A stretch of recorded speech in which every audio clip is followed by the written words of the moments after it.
Well, I'm wondering just how much COVID unsettled us in terms of work. All that time reassessing how we work, office versus home, all that downtime to ponder what it is we do. And for many, a time to reevaluate priorities. Some other unfortunate ones, of course, lost jobs or had to retrain in new areas, take on different jobs, weigh up how to cope with no job at all in some cases.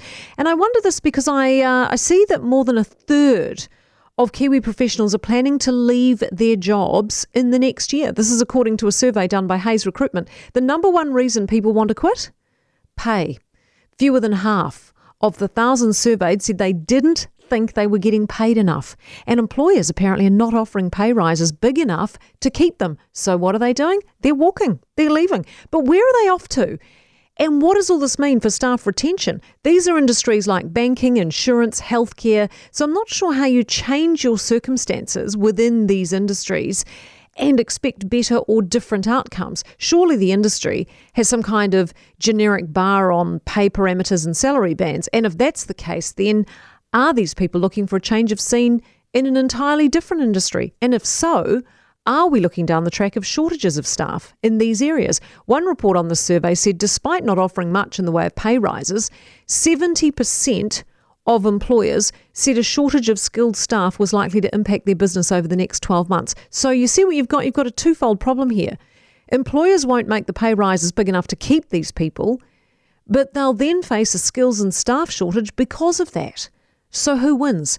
Unemployment didn't spike as high as initially feared last year, according to this report. But will we see, do you think, a different picture next year? Are we just going to be a bit slower to feel the effects of COVID and lockdowns and job dissatisfaction than perhaps other countries? I guess if we can take away some positives, it's good that people are feeling ambitious again and want to progress their career advancement and push ahead and get out there.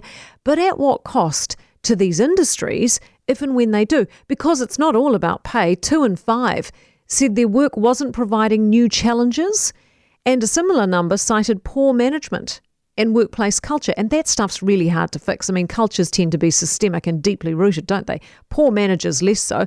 But it does present a conundrum going forward in terms of how employers respond to the pay rise question. If you're brave enough, of course, to ask for a pay rise, that is, only a quarter of employees bothered asking for a pay rise last year. And with surveys like this showing how few employers are actually prepared to give a pay rise, you can see why people are shy to ask. Hawkesby.